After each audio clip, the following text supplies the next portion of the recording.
Q6228. Which in-flight hazard is most commonly associated with warm fronts? A. Ground fog. B. Advection fog. C. Precipitation-induced fog.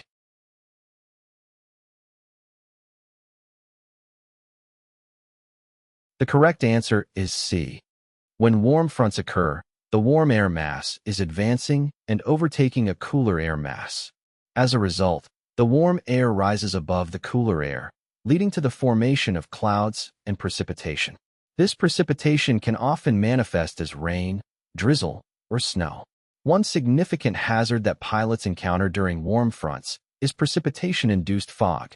This type of fog occurs when the precipitation from the warm front reaches the cooler air near the ground. The warm raindrops or snowflakes evaporate as they fall through the cool air, saturating the lower levels of the atmosphere. This process creates a layer of moisture near the surface, which, combined with the cool air, results in the formation of fog. Precipitation-induced fog can significantly reduce visibility, making it challenging for pilots to navigate and maintain visual references. It poses a significant hazard to in-flight operations, as it can obscure runways, other aircraft, and important visual cues. Pilots must exercise caution and rely on instruments and navigational aids to ensure safe and accurate navigation when encountering precipitation-induced fog associated with warm fronts. 7311. You may anticipate fog when the temperature dew point spread is A. 15 F or less and decreasing. B. 15 F or more and increasing. C. 5 F or less and decreasing.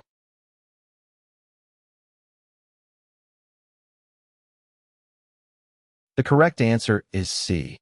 Fog formation is influenced by the temperature dew point spread, which is the difference between the air temperature and the dew point temperature.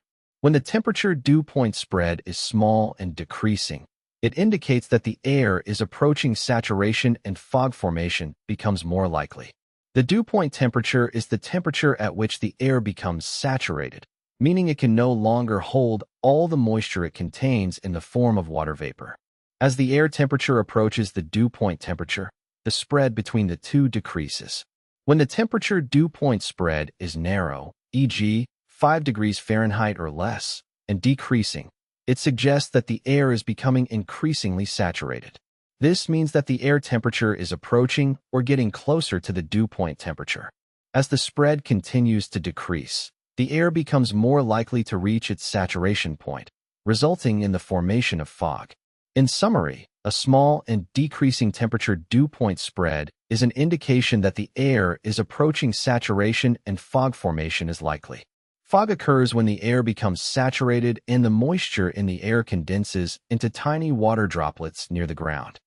6229. Fog associated with a warm front is a result of saturation due to A. Nocturnal cooling. B. Evaporation of precipitation. C.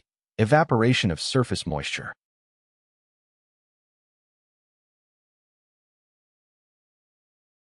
The correct answer is B. When a warm front passes through an area, it brings with it a mass of warm air that rises over the cooler air ahead of it. As the warm air rises, it cools and reaches its dew point temperature, which is the temperature at which it becomes saturated with moisture. One of the primary mechanisms that contribute to the formation of fog associated with a warm front is the evaporation of precipitation. As the warm front advances, it often brings along with it an area of precipitation such as rain or drizzle. This precipitation falls from the higher, warmer air into the cooler air near the surface. When the precipitation reaches the cooler air, it undergoes evaporation. The warm raindrops or snowflakes evaporate as they descend through the cooler air, transferring moisture into the lower levels of the atmosphere. This process increases the humidity and moisture content of the air near the surface. As the air near the surface becomes more saturated with moisture due to the evaporation of precipitation, fog can form. The moisture in the air condenses into tiny water droplets, forming a cloud near the ground level, which we commonly refer to as fog. This fog can reduce visibility significantly and pose hazards for aviation and other activities. Therefore, fog associated with a warm front is primarily a result of saturation due to the evaporation of precipitation. The moisture introduced by the precipitation, combined with the warm air mass overriding the cooler air, creates the conditions necessary for fog formation.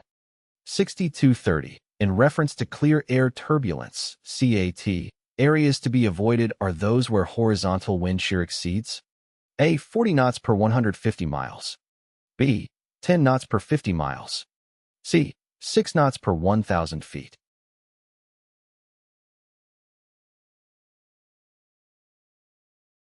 The correct answer is A. Clear air turbulence, CAT, refers to turbulence that occurs in the absence of any visible cues such as clouds or weather systems. It is often encountered at high altitudes in clear skies, particularly in regions where there are significant changes in wind speed or direction. Horizontal wind shear is one of the key factors contributing to the formation of clear air turbulence. Wind shear refers to the change in wind speed or direction over a given distance. When there is a significant difference in wind speed over a relatively short horizontal distance, it creates a shearing effect in the atmosphere, which can lead to turbulence. To determine the severity of horizontal wind shear that poses a risk of clear air turbulence, certain thresholds are used. In the given multiple-choice question, the correct answer states that areas to be avoided are those where horizontal wind shear exceeds 40 knots per 150 miles. This means that if the difference in wind speed between 2 points separated by a distance of 150 miles exceeds 40 knots, it is an indication of significant horizontal wind shear that can lead to clear air turbulence. Pilots are advised to avoid or exercise caution when flying through such areas to ensure the safety and comfort of passengers and crew. It's important to note that clear air turbulence can be unpredictable and challenging to detect using conventional weather forecasting methods. However, advancements in technology and real-time weather information can provide pilots with improved situational awareness and help them identify areas of potential turbulence to mitigate the risks associated with CAT. 6239. Convective circulation patterns associated with sea breezes are caused by A. Land absorbing and radiating heat faster than the water. B. Warm and less dense air moving inland from over the water, causing it to rise. C. Cool and less dense air moving inland from over the water, causing it to rise.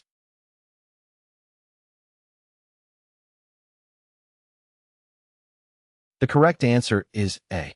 Sea breezes are a type of local wind pattern that occurs near coastal areas. They are driven by the temperature differences between the land and the adjacent body of water, typically during the daytime.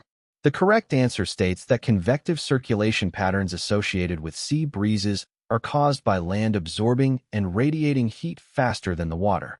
Let's delve into more detail on how this process works. During the day, when the sun is shining, the land heats up more quickly than the water. Land has a lower heat capacity compared to water, meaning it absorbs and retains heat more efficiently. As a result, the land surface becomes hotter compared to the nearby body of water, creating a temperature gradient between the land and the sea. The warm air above the heated land surface becomes less dense and starts to rise. As the warm air rises, cooler air from over the water moves inland to replace it. This cooler air from the sea is denser and relatively cooler compared to the heated air over the land. As the cool air moves inland, it creates a horizontal circulation pattern. This is known as a sea breeze. The cool air moving inland from over the water replaces the rising warm air over the land, resulting in a gentle breeze blowing from the sea towards the land. The rising warm air over the land can lead to the formation of cumulus clouds and possibly contribute to the development of localized thunderstorms in some cases. It's important to note that sea breezes are typically stronger during the daytime when the temperature difference between the land and water is greatest. As evening approaches and the land cools down, the temperature gradient diminishes and the sea breeze weakens or reverses into a land breeze. Understanding the convective circulation patterns associated with sea breezes is important for various activities, including aviation, as it can affect weather conditions and wind patterns near coastal areas.